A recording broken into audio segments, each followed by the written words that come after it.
Hi అండి, అందరు బాగున్నారు ఫ్రెండ్స్. మీరందరూ బాగుండాలి, మేము కూడా బాగున్నాం ఫ్రెండ్స్. నేనైతే చిన్నగా దుకాణం ప్లస్ అందులోనే మిషన్ పెట్టుకున్నానండి.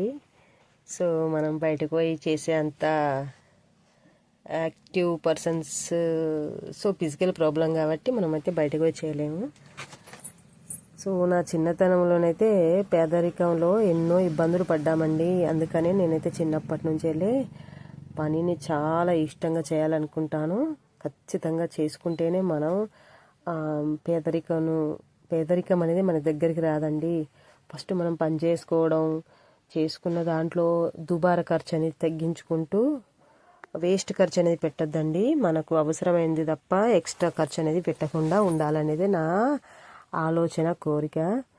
సో అంత పేదరికం చాలా ఎన్నో ఇబ్బందులు పడ్డాం మేమైతే. సో గంపెడు పిల్లలం, అమ్మ నాన్న చేస్తేనే అన్నం. మాది మారుమూల ప్రాంతం అండి, చిన్న ఊరు. ఇంకా రోడ్లు చక్కగా ఉండేవి కాదు. ఇంకా వర్షం కొడితేనైతే ఇంకా బురద కాకపోతే బురదే. నేనైతే ఇంకా నాతోటి పిల్లలందరూ బడికి పోతూ ఉంటే నేనైతే నడవలేకపోయేదాన్ని. ఎందుకంటే వాళ్ళు యాక్టివ్గా ఉంటారు, సో నాకు ఫిజికల్గా ప్రాబ్లం కాబట్టి చాలా ఇబ్బంది పడుకుంటా ఆ బురదలకి వెళ్ళి మెల్లమెల్లగా నడుచుకుంటా బడికి పోయేదాన్ని.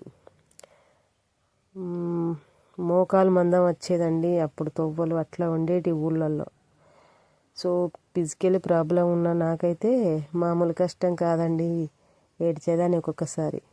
ఏంద్రా దేవుడా నాకు ఈ కష్టం అనుకునేదాన్ని. ఎంత కష్టం ఉంటే అవన్నీ నాకు ఇంకా గుర్తండి, చాలా గుర్తు. సో నడుచుకుంటూ 3-4 కిలోమీటర్లు పోయి 3-4 కిలోమీటర్లు 3 కిలోమీటర్లు నాకైతే మర్చిపోయాను. సో అంత దూరం పోయి చదువుకునేదాన్నండి. మా అమ్మ అయితే ఒక 1 ఇయర్ నన్ను ఫస్ట్ ఇయర్లో అంత దూరం పోనీకి శాత కాదు నా బిడ్డ, కానీ సంకలు వేసుకొని పోయేది. ఎందుకంటే ఫిజికల్ ప్రాబ్లం కాబట్టి ఒక 1 ఇయర్ అంతా తీసుకొచ్చేది మా అమ్మ. మా అమ్మ అయితే చాలా బాధపడేది. నా బిడ్డ కష్టం ఎట్లా ఏం చేసుకొని బతుకుతుంది, ఎట్లా అని అయితే రోజు ఎవరన్నా వచ్చి అయ్యో నీ బిడ్డకు పోలియో వచ్చిందా కాలు కానంటే ఇంకా నా గురించే చెప్తూ బాధపడేది. ఎట్లా నా బిడ్డ ఫ్యూచర్ ఎట్లా అని, నా బిడ్డ భవిష్యత్తు ఎట్లా అని చెప్పి బాధపడేది. అందుకేనండి ఎవరికి చేతనైన పనులు వాళ్ళు చేస్తూ ఉంటేనే అమ్మ నాన్నలకు బాధగా ఉండదు. సో ఫిజికల్గా ప్రాబ్లం ఉందని చెప్పి నేనైతే అక్కడే ఆగలేదు. నేను అవన్నీ గమనించాను, చూశాను, ఆ కష్టాలు, ఆ బాధలు, మా అమ్మ బాధపడే విధానం కూడా. అందుకనే నా చిన్నతనంలోనే స్కూల్ అయితే దూరం ఉండి నేను చదవలేకపోయాను. సో తక్కువనే చదువుకొని ఆపేశాను. తర్వాత మళ్ళీ నెక్స్ట్ 2017 నుంచి అయితే స్టార్ట్ చేశాను. అప్పుడప్పుడు బంద్ చేసింది. సో ఇంటర్ వరకు అయితే కంప్లీట్ చేసుకున్నానండి. ఇంటర్ కంప్లీట్ చేశాను. ప్రతి మనిషి తనకు చేతనైన అంత కష్టం చేస్తూ కాలంతో పాటు నడవాలండి. మనం 100 రూపాయలు సంపాదిస్తే మ్యాక్సిమం 50 రూపాయలన్నా పొదుపు చేయడం అలవాటు చేసుకోవాలి. లేకుంటే కష్టాలల్లా మనమే తెలియకుండానే ఇరుక్కపోయే సమస్య వస్తుందండి. సో నేనైతే ఒక ఫ్రాక్ కుట్టాను. దానికి ఇలా ఏమంటారు, బొందెలు కట్టాలి కదండి, సైడ్లో కొంచెం డెకరేషన్ చేయాలి. వాటిని అయితే రెడీ చేస్తున్నాను.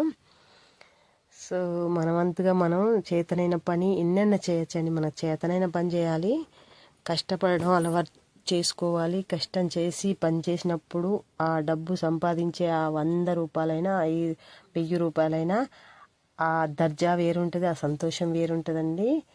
సో నాకైతే ఎక్కువ అటు ఇటు బయటకు పోయి చేసే అంత నాకు అంత కంపేర్ కాదు కాబట్టి నాకు చేతనైన విధంగా చేసే పనులు అయితే నేను చేసేసుకుంటున్నాను. సో చిన్న షాప్ పెట్టుకున్నాను. దాంట్లోనే మిషన్ కూడా నేర్చుకున్నాను చిన్నప్పుడే.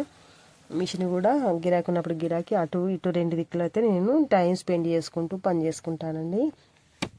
ఊరికే ఉండి టైం వేస్ట్ చేయడం అయితే వేస్ట్ పనండి. సో చదువు మధ్యలో ఆపేసిన వాళ్ళకు కూడా నేను చదువుకొని ఒక మంచి స్థాయిలో ఉండాలని గట్టి ఆలోచన ఉన్న వాళ్ళకైతే నా వంతుగా నేను ఒక సజెషన్ ఇవ్వాలని అయితే ఉందండి.